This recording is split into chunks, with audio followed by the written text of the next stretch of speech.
Capítulo 11. Emociones en el trabajo. Es fácil entender por qué el lugar de trabajo es un entorno emocionalmente perturbador. Después de todo, pasamos la mitad del día allí, rodeados de personas cuya compañía no hemos elegido y que no necesariamente comparten nuestras costumbres, nuestros valores y nuestros gustos. Y sin embargo, tenemos que estar con ellas y encontrar la manera de cooperar y colaborar. Y correremos el riesgo de ser adultos infelices y probablemente fracasados. El medio por el cual nos apoyamos a nosotros mismos y a nuestras familias depende de cómo nos desenvolvamos en este ámbito. Y a diferencia de la escuela, en el trabajo no nos licenciamos. Es un viaje de larga distancia que puede durar décadas. La mayoría entramos siendo jóvenes y salimos en la antesala de la vejez. No es de extrañar que los desafíos emocionales sean tan altos. Pensamos que el trabajo se define por un conjunto de habilidades e informaciones, por la experiencia y la capacidad mental, y por el deseo de realizarnos y lograr nuestros objetivos. Todos estos aspectos están evidentemente incluidos. Sin embargo, las emociones constituyen la fuerza más poderosa en el trabajo. Como en toda empresa humana, influyen en todos los aspectos, desde la eficacia del liderazgo a la creación y mantenimiento de relaciones complejas, desde la innovación a las relaciones con los clientes. En el capítulo 2 expusimos que nuestras habilidades cognitivas, en qué nos concentramos, a qué dedicamos nuestros esfuerzos, qué recordamos, cómo tomamos decisiones, nuestro nivel de creatividad y compromiso dependen de nuestro estado emocional. Y como hemos visto en los capítulos 4 al 8, nuestra capacidad para usar esas emociones con inteligencia, para reconocerlas, comprenderlas, etiquetarlas, expresarlas y regularlas con eficacia, a menudo determina la calidad de nuestras relaciones, nuestra salud y nuestro rendimiento. Así pues, empecemos con el momento de despertar. ¿Te alegra salir de la cama y dirigirte al trabajo? ¿O te gustaría echarte la manta sobre la cabeza y esconderte? Imagina el puñado de compañeros de trabajo con los que mantienes un contacto más frecuente. ¿Sonríes ante la perspectiva de encontrártelos o gruñes solo de pensarlo? En la oficina, la tienda, la fábrica, ¿se te pasan las horas volando mientras te sumerges en los desafíos y placeres de tu trabajo? ¿O miras el reloj y suplicas que haya un simulacro de incendio? Todas ellas son señales inconfundibles de tu estado emocional en el trabajo, que tendrán un gran impacto en cómo te sientes y cómo te comportas, incluso una vez incluida tu jornada laboral. Ahora pregúntate lo siguiente: ¿cuán hábil eres a la hora de identificar tus propias emociones y las ajenas en el trabajo? ¿Qué sentimientos experimentas más a menudo? ¿Eres consciente de lo que os hace estar a ti y a tus compañeros en el cuadrante amarillo, rojo, azul y verde? ¿Cuáles son las reglas no escritas que en tu lugar de trabajo gobiernan la expresión de las emociones? ¿Qué manifestaciones emocionales son aceptables? ¿Cuáles son recibidas con desaprobación? ¿Cuánto trabajo emocional se necesita para cumplir con tus exigencias laborales? ¿Cuán hábil eres en la regulación de tus propias emociones y al apoyar a los demás en la regulación de las suyas? Una mujer que conozco tenía la costumbre de llegar temprano a la oficina y empezar a trabajar cuando el lugar aún estaba vacío y silencioso. Le encantaba la soledad y avanzaba mucho en un breve intervalo de tiempo, pero en cuanto sus compañeros fichaban, todo cambiaba. Al interactuar con los demás, su agotamiento se hacía cada vez más pronunciado y las horas empezaban a pasar. Con cierta frecuencia, después del trabajo, su marido le sugería cenar fuera, pero casi todas las noches ella prefería quedarse en casa y relajarse con un libro y una copa de vino. Después de pasar por nuestra formación, descubrió lo que estaba pasando. Empezaba a trabajar en el cuadrante amarillo, positiva y llena de energía, pero gradualmente avanzaba al verde y entonces al final del día al azul, negatividad y baja energía. Ese cambio emocional empezaba a pesar en su matrimonio y en su vida familiar. Había llegado el momento de empezar a regular sus sentimientos durante el día y emplear las estrategias necesarias para evitar acabar cada jornada en el cuadrante azul. Así dispondría de los recursos cognitivos necesarios para dedicarlos a su trabajo y mantener una relación saludable con su marido. Este ejemplo basta para subrayar hasta qué punto nuestra vida laboral y emocional interactúan y se combinan. No importa si eres el presidente general Motors o si trabajas como lavacoches, tus necesidades emocionales, que los demás nos escuchen y atiendan, son las mismas. Y el hecho de tener 25 años, ser brillante y que nos haya contratado Goldman Sachs o Facebook no significa que destaquemos en inteligencia emocional o que seamos capaces de desenvolvernos de una forma óptima en casa o en el lugar de trabajo. Especialmente hoy, cuando tantos trabajos requieren capacidades comunicativas, nuestras habilidades emocionales determinan nuestra forma de actuar. Si no podemos reconocer y comprender nuestros propios sentimientos, etiquetarlos y luego expresarlos y regularlos con éxito, tendremos problemas. Muchos de nosotros interactuamos con otras personas, compañeros, clientes, nuestros homólogos en otras empresas, y si no podemos empatizar con ellos y utilizar esa información para corregular sus emociones, no seremos eficaces. Si no encontramos un ámbito para una colaboración amistosa, será casi imposible que la mayoría de nosotros hagamos bien nuestro trabajo. En la superficie, todas las interacciones en el entorno laboral tienen que ver con el trabajo. Acudimos a una reunión de planificación, intercambiamos información sobre un nuevo proyecto, compartimos la investigación sobre la empresa conjunta, negociamos un contrato, exploramos la posibilidad de una colaboración. Pero esas interacciones tienen lugar en relaciones forjadas en situaciones no laborables. Una breve conversación en el ascensor, un intercambio de consejos en el restaurante, un cotilleo compartido en la oficina. El lugar de trabajo es una comunidad como otra cualquiera. Las amistades profesionales, nacidas de encuentros personales, facilitan nuestro trabajo y lo hacen más placentero, o todo lo contrario. Tu nuevo compañero es un encanto y te hace disfrutar del trabajo más de lo que creías posible. Estupendo. Tu jefe es un acosador manipulador que te hace la vida imposible. Mala cosa. Se trata de los típicos mini dramas laborales y lo quieras o no, estás implicado en ellos emocionalmente. Tendrás que lidiar con lo bueno y con lo malo. Cultivar la inteligencia emocional te será útil y crear un ecosistema emocionalmente inteligente producirá incluso mayores beneficios. Todo lo que sucede en el trabajo es, en esencia, un momento emocional. Merezco un ascenso.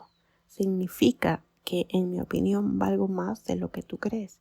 Y si no consigo ese puesto, me sentiré despreciado y buscaré otro empleo. El tono de los encuentros cara a cara, la ubicación de mi oficina, cómo me saludas en el ascensor, todo ello es expresión de cómo te sientes en relación conmigo y determinará cómo me siento yo respecto a ti. Formalidad es un término no equivocado. Bajo el barniz de nuestra misión empresarial, los negocios son cualquier cosa menos formales.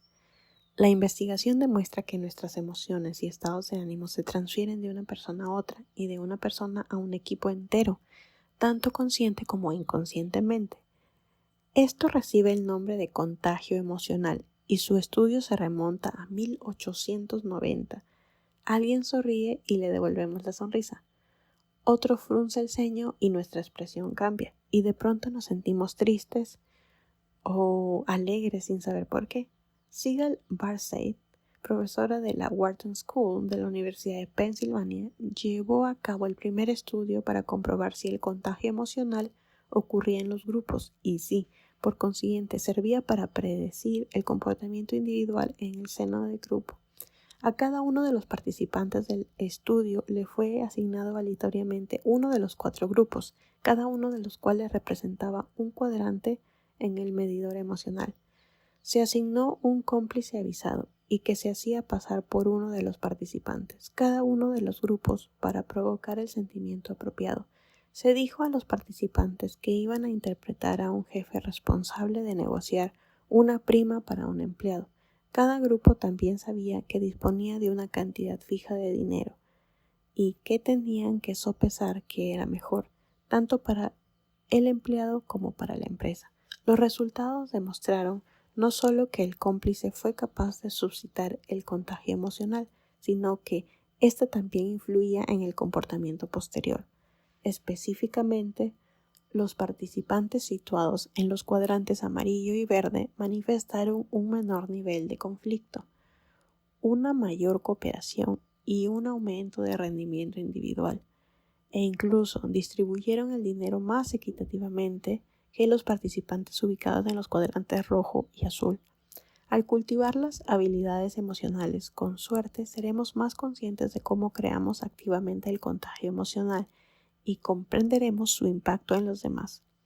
También hemos de preguntarnos a nosotros mismos, ¿estoy produciendo la mejor emoción posible para alcanzar el objetivo colectivo que nos hemos fijado? Hace poco entrevisté a mi colega David Caruso en relación con el papel de las emociones en el liderazgo eficaz. Es fundamental, dijo, que la emoción coincida con la tarea que tenemos entre manos. Habló de una reunión para el desarrollo de un producto en la que el director de productos se mostró enérgico y positivo. Su ánimo resultó contagioso y útil en la primera parte de la reunión, donde se compartieron ideas, pero luego cuando el grupo centró su atención en la planificación detallada del producto y en datos de mercado, ese mismo entusiasmo ya no fue tan resolutivo.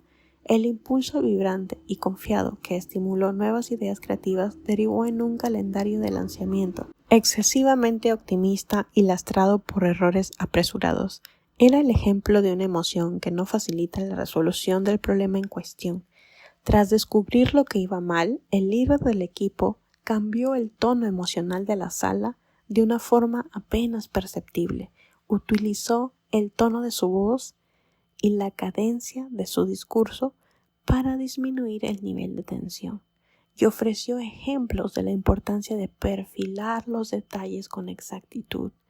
Esto permitió al director del producto pensar más lentamente, ser más reflexivo y comprobar sus premisas.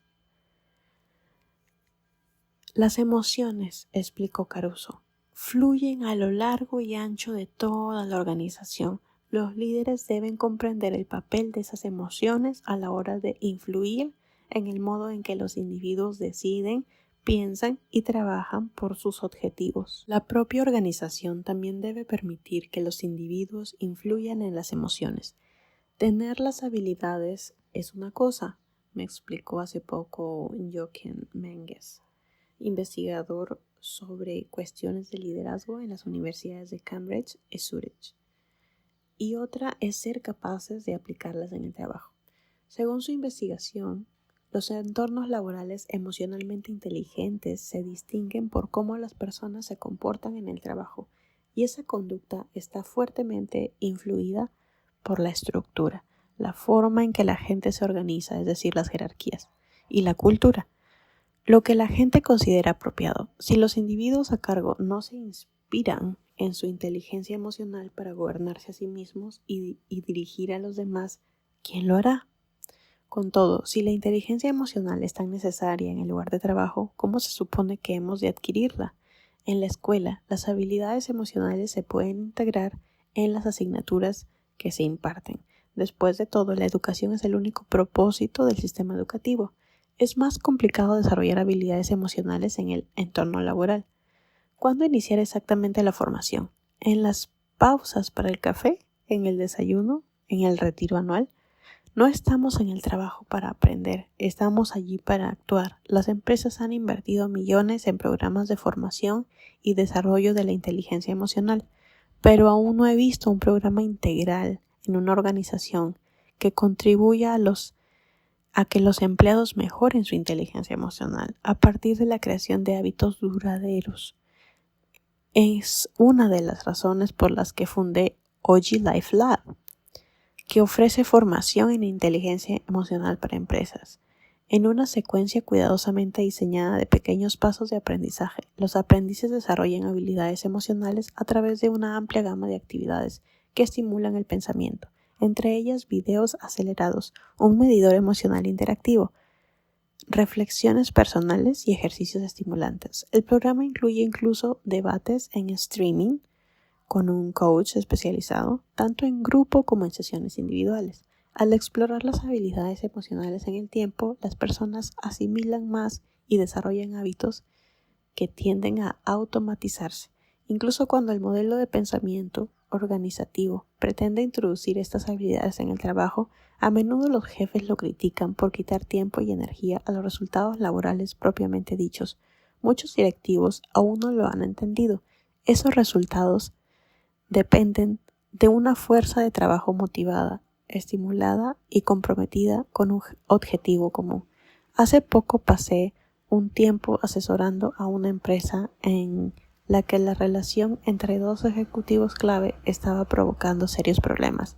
Los dos eran expertos y buenos en sus trabajos, pero una tenía una naturaleza ansiosa y se tomaba cada réplica y cada comentario muy a pecho.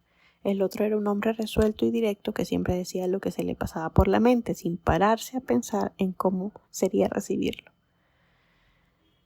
Es fácil comprender que esta combinación haría saltar las chispas, como en efecto sucedió. Ninguno de los dos tenía las habilidades emocionales para reconocer lo que estaba pasando e intentar controlar la situación hablando y regulando sus reacciones frente a otro.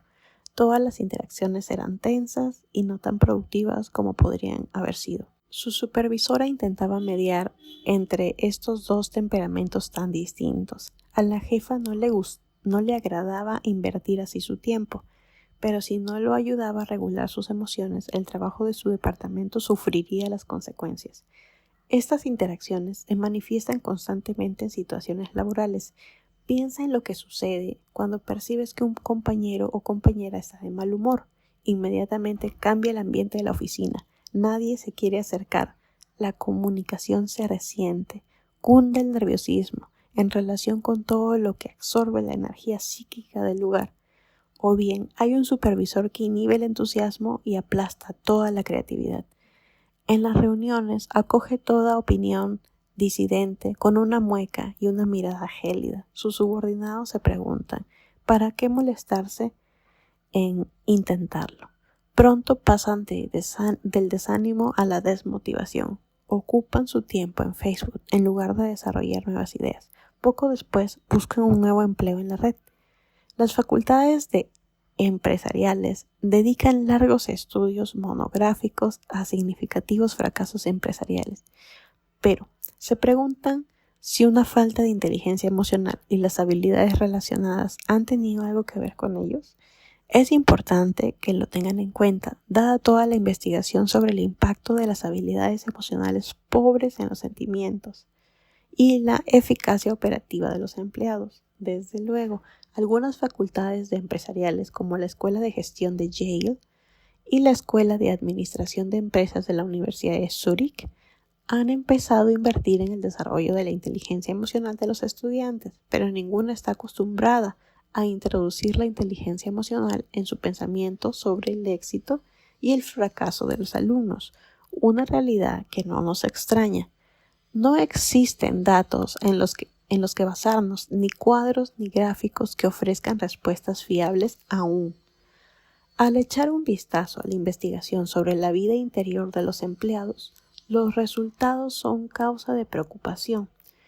Con el apoyo de las FAST Foundation, que financia iniciativas para crear entornos laborales saludables, seguros y equitativos, un equipo de nuestro centro, dirigido por la científica e investigadora Zorana Ivsevic-Pringle, ha dirigido diversos estudios sobre el papel de las emociones en el trabajo. En uno de ellos, encuestamos a 1,000 personas y en el otro a 15,000. Ambos estudios son una muestra demográficamente representativa de Estados Unidos. Entre las muchas preguntas incluidas, planteamos estas dos. ¿Cómo te sientes en el trabajo? ¿Cómo son tus expectativas en el trabajo? Los participantes respondieron con sus propias palabras. Además de completar los cuestionarios, esto es lo que encontramos. Punto 1. En torno al 50% de los trabajadores utilizaron palabras como estresado, frustrado o agobiado para describir cómo se sentían en el trabajo. Una tercera parte de los empleados señalaron que se sentían felices u orgullosos menos del 50% del tiempo que pasaban en su lugar del trabajo. Muchos de los elementos y aspectos, según expresaron, provocaban emociones desagradables.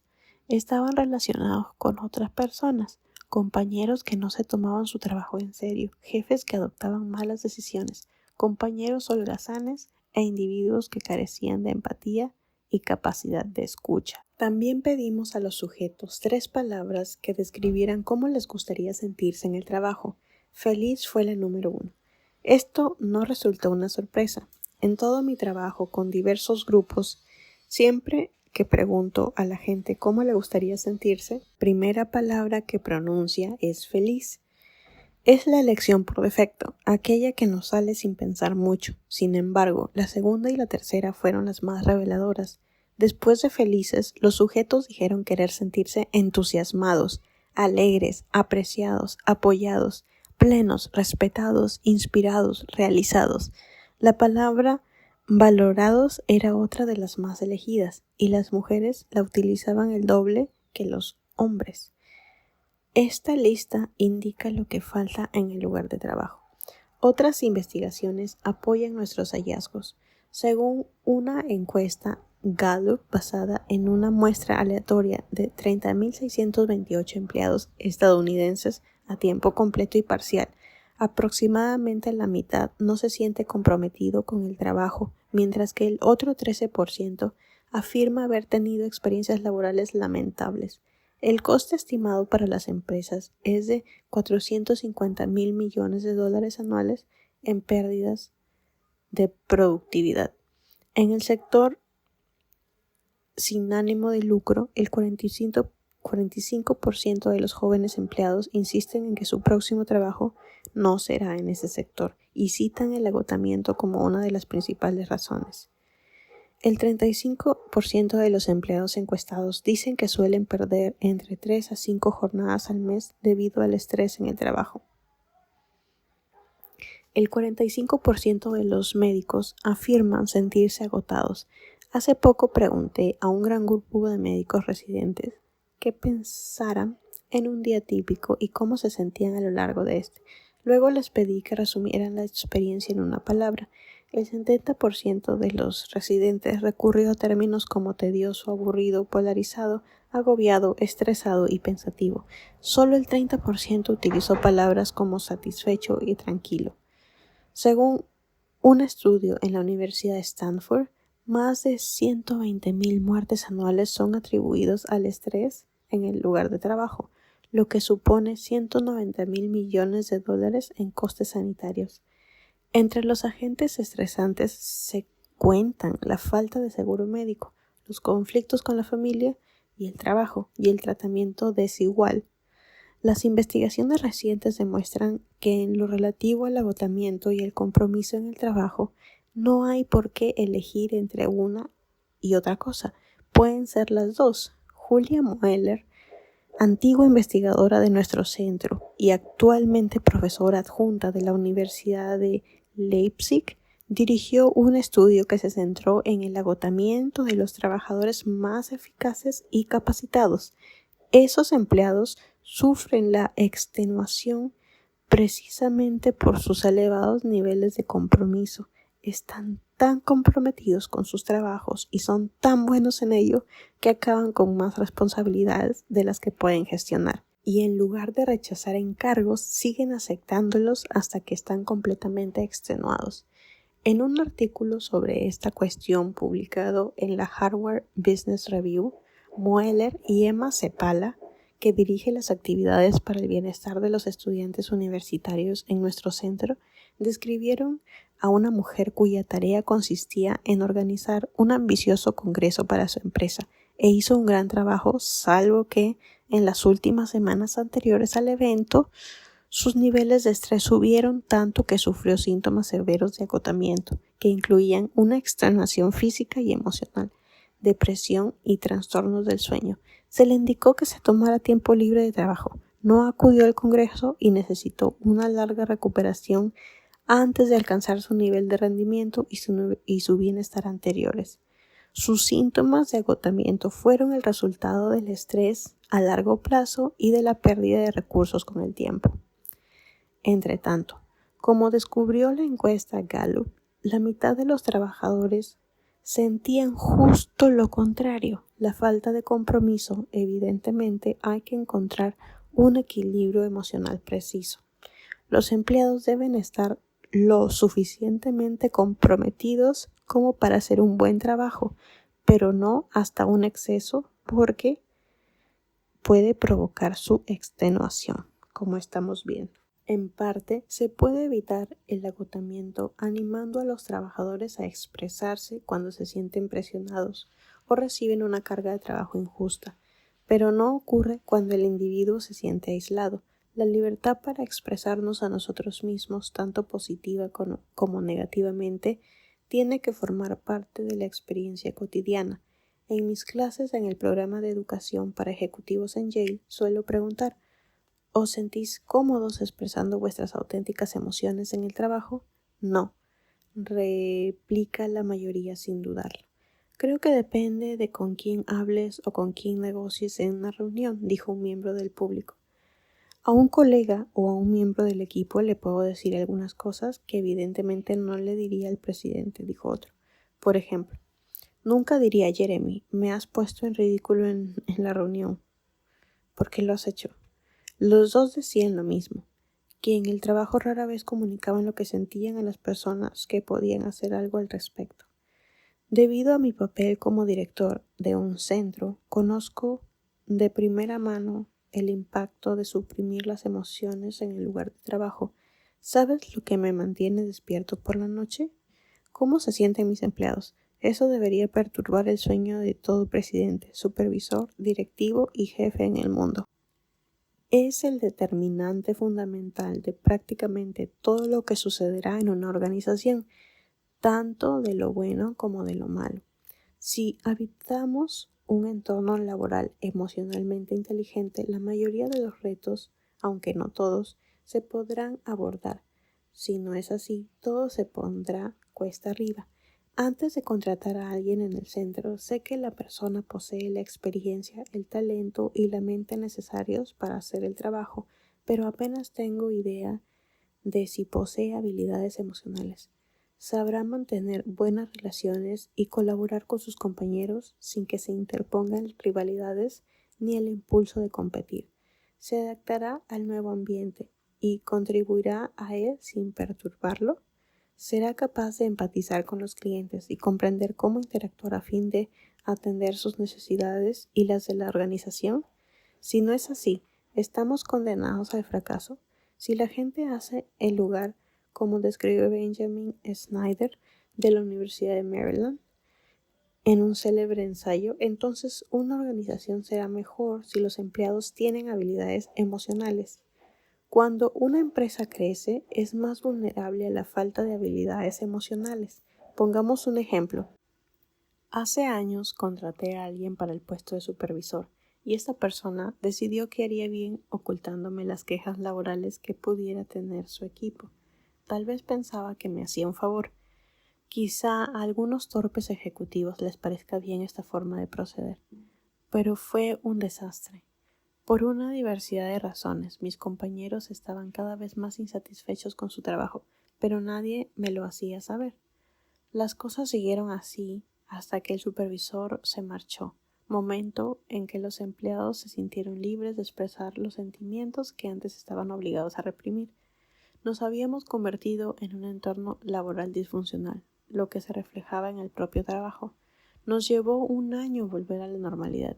Si una institución que se autodefine como centro de inteligencia emocional puede sufrir las consecuencias de unas pobres habilidades emocionales, esta situación puede darse en cualquier parte. La lección que yo aprendí fue que necesitaba ser más vulnerable expresando mis propios sentimientos con más frecuencia y a un número mayor de compañeros. Solo si actuaba así, ellos se sentirían legitimados para expresar lo que sentían ante mí. Tenía que aprender a desenvolverme con menos autoridad y más humanidad. Otro ejemplo de mi propio lugar de trabajo, hace años, tuve una empleada que parecía poco interesada y apática. No era fácil saber qué le pasaba, pero cumplía con su trabajo. Por lo tanto, me esforcé en aceptarlo y en regular mis emociones cuando estaba cerca de ella. Entonces tuvimos una reunión con un inspector escolar en la que esta empleada se mostró visiblemente aburrida. Sentí un gran malestar todo el tiempo. La cosa fue tan mal que al final de la reunión el inspector me dijo: ¿qué le pasa a esa mujer? Tuve que asegurarle que estábamos interesados en trabajar con él. Esta situación demuestra hasta qué punto el estado emocional de una única persona y la falta de habilidades emocionales, incluso en un subordinado, pueden contagiar todo el entorno laboral. Me llevó semanas a encontrar la forma de abordar a aquella empleada. No tenía las palabras ni la oportunidad para comentar con ella su actitud, pero en cuanto lo hice supe que sufría de depresión y que necesitaba ayuda. En esa situación era tentador erigirse un juez de las emociones. ¿Qué le pasa a esta mujer? ¿Por qué es tan mal educada? En lugar de un científico de las emociones que realmente quiere descubrir lo que está pasando. Por aquel entonces aún no habíamos elaborado un acuerdo emocional para el centro, similar a los acuerdos familiares y escolares descritos en el capítulo anterior. Hoy, cuando se produce un desacuerdo o algo parece fuera de lugar, el acuerdo actúa como guía para identificar y afrontar incluso los sentimientos más incómodos. Como dijo Jack Welch, el legendario gurú empresarial de General Electric, no cabe duda de que la inteligencia emocional es más escasa que los sabios, pero mi experiencia me dice que es más importante en la creación de un líder. Simplemente no podemos ignorarla. La inteligencia emocional ha traído una atención considerable entre los investigadores del comportamiento organizacional. Stephanie Coté, profesor de la Rotman School of Management de la Universidad de Toronto, ha resumido un par de décadas de investigación que demuestra que la inteligencia emocional concebida como un conjunto de habilidades guarda una estrecha correlación con un amplio espectro de importantes logros en el entorno laboral, entre los que se cuentan los siguientes: creatividad e innovación, compromiso organizativo, satisfacción en el trabajo, evaluación del servicio por parte del cliente, rendimiento directivo, apoyo social para los miembros del equipo, liderazgo emergente, el grado en que alguien que no ocupa un puesto directivo oficial ejerce influencia sobre sus compañeros. Liderazgo transformacional, incluyendo una mayor motivación e inspiración. Rendimiento laboral, especialmente en trabajos que requieren de un mayor esfuerzo emocional. Remuneración por méritos.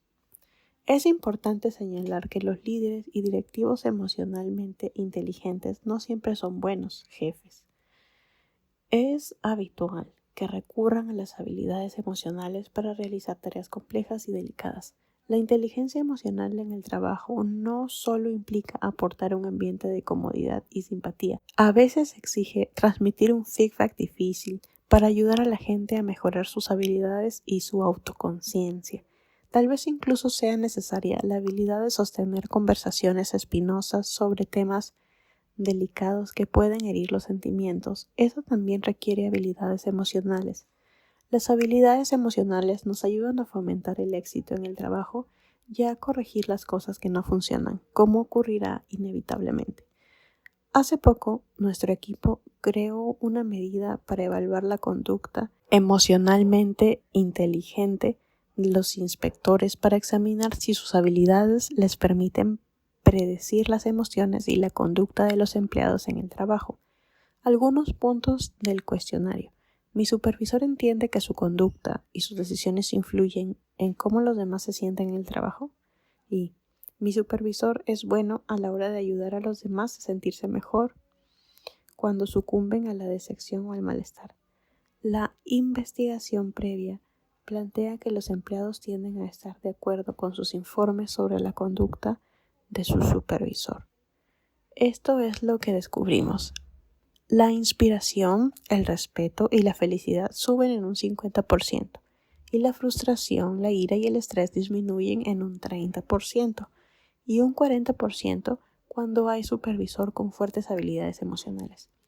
También descubrimos que el compromiso de los empleados, la sensación de que su trabajo tiene un sentido y una finalidad, y la creatividad y la innovación son significativamente superiores, y que el agotamiento, las conductas poco éticas y el temor a expresar la propia opinión cuando hay un problema o cuando creemos que hay una forma mejor de hacer las cosas, son significativamente más bajos cuando hay un jefe con sólidas habilidades emocionales.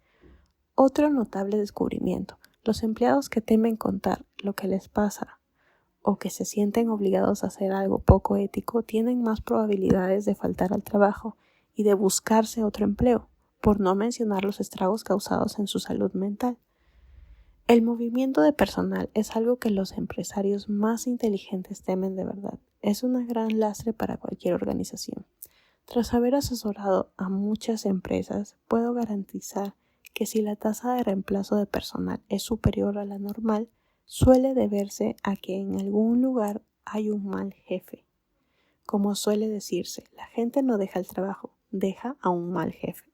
Aunque muchos líderes empresariales dirán que un mal jefe es aquel que no cumple con las expectativas y un buen jefe es el que las supera, yo añadiría que un mal jefe es el que tiene una escasa inteligencia emocional y un buen jefe quien la posee en un grado elevado. Todos utilizamos el término cultura corporativa como abreviatura del ADN de la empresa. Buena parte de esta es el estado emocional, que empieza con la inteligencia emocional de la cúpula directiva. Y para que los líderes con una elevada inteligencia emocional tengan éxito, también tienen que trabajar en organizaciones con un ambiente laboral que les permita aplicar esa inteligencia emocional. Si eres uno de esos jefes que creen que las cuestiones emocionales son una estupidez y no tienen cabida en la oficina, la fábrica o la tienda, prácticamente te garantizo que tendrás problemas para conservar a los buenos empleados. Si no eres capaz de afrontar de una forma saludable tus propias emociones, probablemente no serás capaz de afrontar las ajenas. Dicho esto, debo añadir que hay muchos empresarios de éxito con unas habilidades emocionales especialmente nefastas. No es por hablar mal del difunto, pero Steve Jobs era una persona especialmente difícil de tratar, y sin embargo es complicado superarle como ejecutivo. El mundo empresarial estadounidense está lleno de acosadores y megalómanos. ¿Qué ocupan las oficinas ejecutivas? Podemos decir que tienen éxito si la única medida del éxito es hacer dinero. Por lo tanto, tal vez puedas abrirte paso de forma agresiva hasta la cima de una empresa próspera, pero allí arriba estarás solo. Y si miras alrededor y crees que tus empleados lo están haciendo bien, estarás ciego al hecho de que podrían operar a un nivel muy superior si tú te hubieras molestado en prestar atención al estado emocional de tu lugar de trabajo. Imaginemos lo que Steve Jobs podría haber inspirado en sus empleados de haber poseído cierta inteligencia emocional.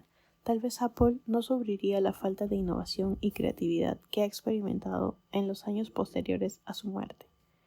Al impartir seminarios a líderes empresariales, les muestro los datos y comercio. Mirad esto.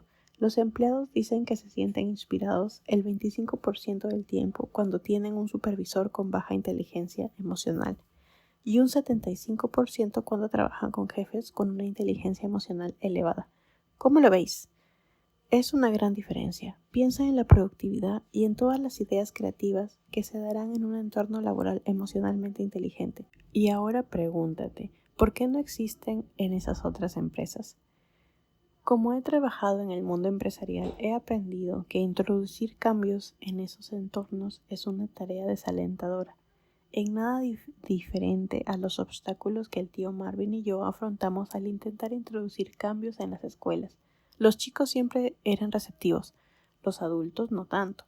En el trabajo, son los empleados los que tienen más probabilidades de aceptar la idea de unas habilidades emocionales mejoradas, mientras que sus supervisores se muestran escépticos. A veces me han contratado para impartir seminarios en talleres y he oído comentarios similares por parte del gran jefe encargado de todas las contrataciones. Oh, no, yo no voy a hacer la formación. Quiero que enseñes al personal que corresponde ante mí a afrontar sus emociones para ser mejores trabajadores. No creo tener que cambiar nada. Ya he demostrado que tengo éxito.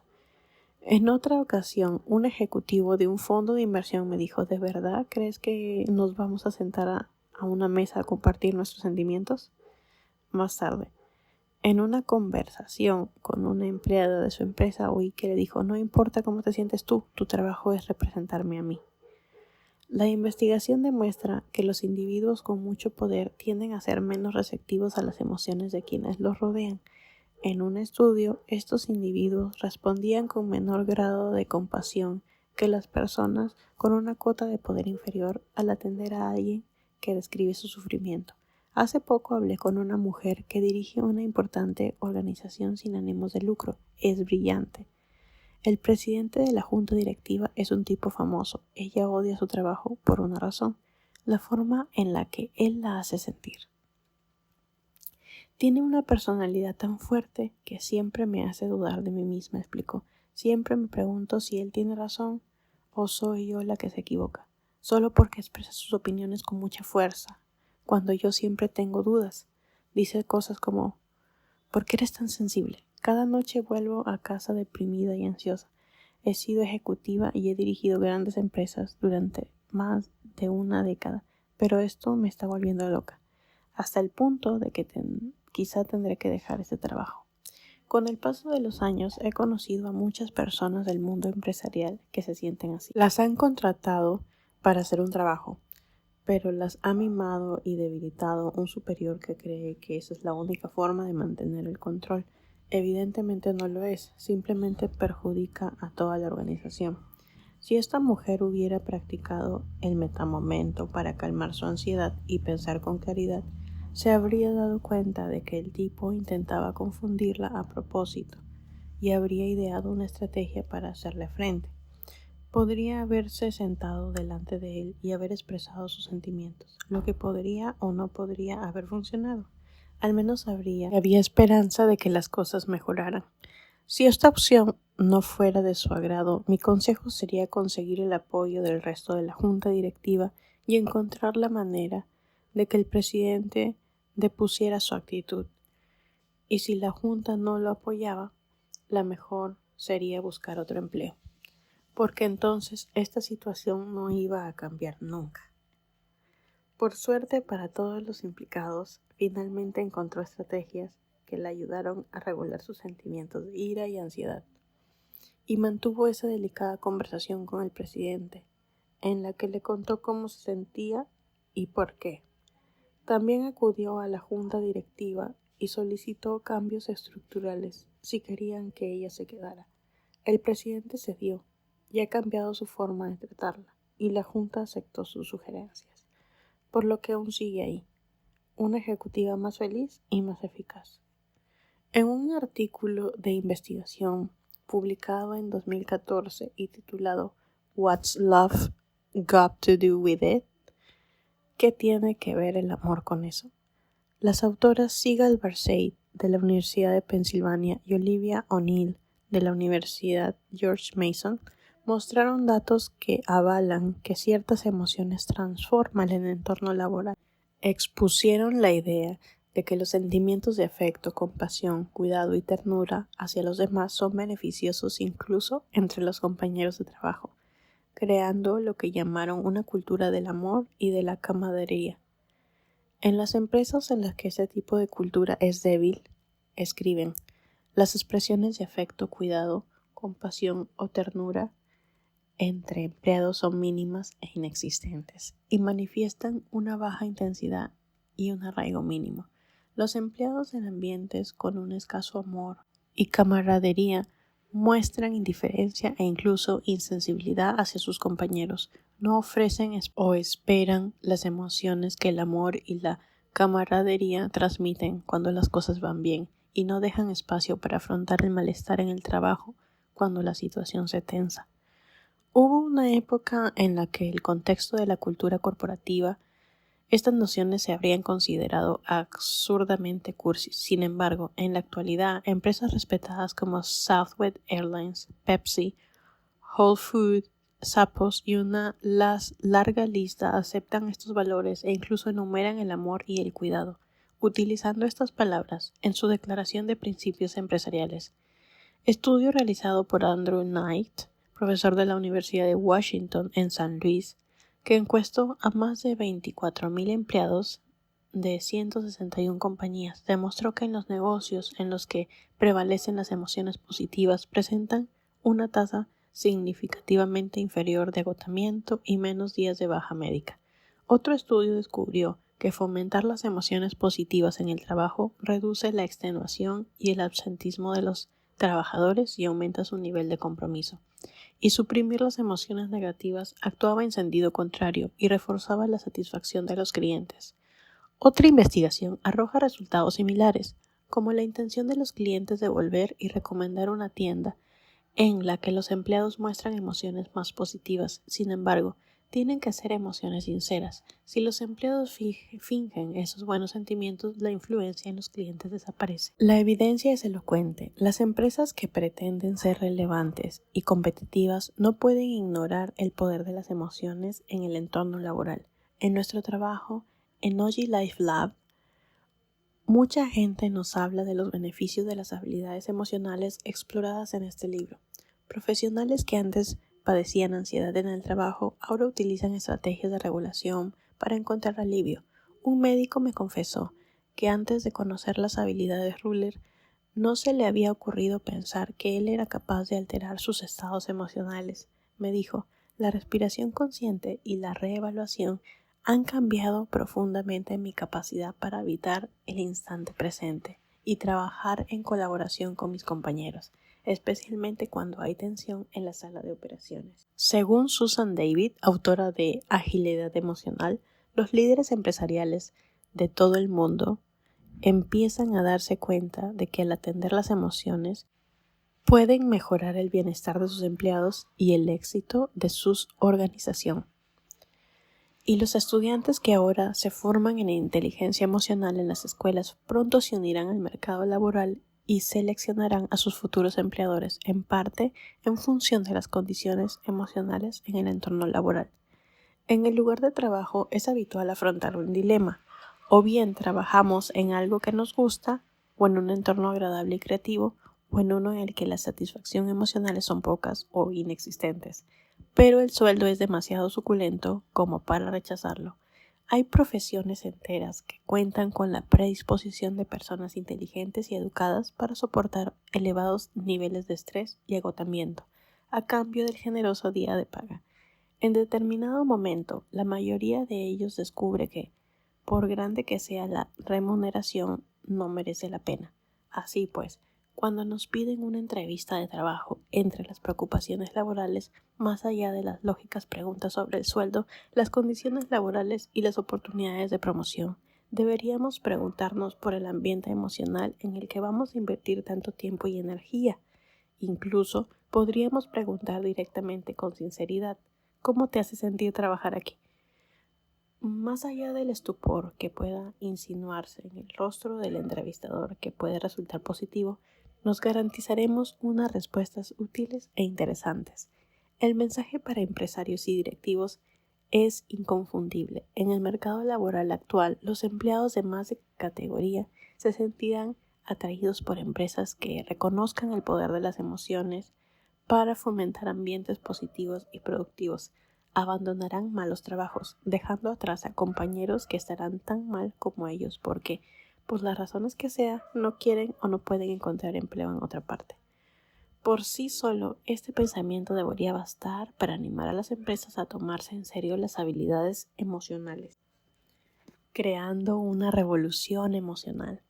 Al final de mi seminario suelo pedir a los asistentes que imaginen un mundo en el que todos los líderes, profesores y alumnos reciban una enseñanza en habilidades emocionales, en el que las universidades e institutos, los programas de formación del profesorado, las escuelas de medicina y de derecho, los departamentos de policía, las empresas y otros organismos recojan formación en inteligencia emocional. ¿Qué sería diferente si todos se prepararan para ser científicos de las emociones? Esto es lo que los chicos, padres, profesores y profesionales empresariales han dicho con el paso de los años. Todos escucharían más y juzgarían menos. Disminuiría la pobreza infantil. Habría menos racismo y marginación. La inteligencia emocional sería tan importante para la educación como las matemáticas, la lengua y la ciencia. Todas las emociones serían valoradas, especialmente las negativas. Habría menos autoengaño. Los sentimientos se considerarían fortalezas, no debilidades. Los individuos buscarían activamente la mejor versión de sí mismos. Las escuelas serían lugares en los que los estudiantes reflexionan sobre pasiones y objetivos y desarrollan las habilidades necesarias para que sus sueños se hagan realidad. La gente dejaría su puesto de trabajo con el deseo de volver al día siguiente. Disminuiría la autodestrucción y crecería la compasión hacia uno mismo. Las relaciones serían más armoniosas, habría una mayor sensación de pertenencia y el acoso descendería. las tasas de depresión y ansiedad se reducirían drásticamente. Las familias y las escuelas trabajarían juntas en apoyo al desarrollo saludable de los niños. Mi respuesta favorita fue la de un alumno de tercer curso que dijo: «Habría paz en el mundo». Es la promesa de conceder a los niños permiso para sentir. Con las habilidades emocionales crearemos un mundo más inclusivo, compasivo o innovador. La ciencia demuestra por qué este es el eslabón perdido en el bienestar y el éxito. Apartar las habilidades emocionales de nuestras vidas en el hogar, en la escuela, en el trabajo, nos perjudica a todos. Necesitamos desencadenar una revolución emocional en la que el permiso para sentir nos estimule en un sentido que aún hemos de imaginar. Cuando la alianza entre la pasión y la razón exista plena libertad, se impondrá una mayor equidad. A medida que las habilidades emocionales igualen el campo de juego para todos los niños, independientemente de su raza, clase o género, para los adultos en el trabajo, supondrá que la colaboración fluye sin dificultad. Nadie tendrá que volver a usar palabras como sinergia, integración de equipos o crear un liderazgo fuerte, porque las habilidades emocionales convertirán estos conceptos en actos reflejos. Desarrollar las habilidades emocionales no es acudir a un seminario, participar en un retiro o adoptar un programa. Es una forma de vida. Es reconocer que la forma en la que la gente siente y lo que hacemos con nuestros sentimientos determina en un sentido amplio la calidad de nuestra vida. Un compromiso con el desarrollo de nuestras habilidades emocionales implica ofrecer recursos extra a los vecinos y comunidades que lo necesitan, reduciendo al fin la sensación general de malestar. Comunicarnos a través de la lente de las habilidades emocionales no deja espacio para la masculinidad tóxica, la objetivación de las mujeres y los prejuicios de todo tipo. Implica eliminar políticas que fomentan la desigualdad, reformular los medios saturados de violencia y revisar los planteamientos perniciosos que tienen que ver con la disciplina, el castigo y el acoso. Y esto significa que los políticos han de unirse a las familias y educadores en la búsqueda de los jardines en los que crecen nuestros hijos. Cuando comparto historias de mi infancia, a menudo me dicen: «De algún modo lograste superarlo, a pesar del dolor». De no ser por tu dolor, no estarías haciendo lo que haces hoy. Es posible, replico, tal vez incluso probable, pero fui afortunado, afirmo. Y luego planteo unas cuantas preguntas. ¿Cuántos chicos y chicas tienen padres que reconocen su incapacidad para ayudar a sus hijos y buscan terapia para ellos mismos? ¿Cuántos tienen un tío que resulta ser pionero en el pensamiento sobre la inteligencia emocional y es capaz de ofrecer un apoyo y un amor incondicionales? ¿Cuántos estudian artes marciales? ¿Cuántos dedicarán su vida a la ciencia de las emociones? Presiento que no muchos. Si no actuamos, muchos niños se quedarán en el camino. Las habilidades emocionales son la clave para liberar el potencial que hay en cada uno de nosotros. Y en el proceso de desarrollar esas habilidades, cada uno de nosotros, corazón a corazón, mente a mente, creamos una cultura y una sociedad que no se parece a nada que hayamos experimentado antes, y muy similar a la que nos atrevemos a imaginar. No es fácil cambiar toda una sociedad, pero tenemos que intentarlo. Nuestro futuro y el futuro de nuestros hijos depende de ello.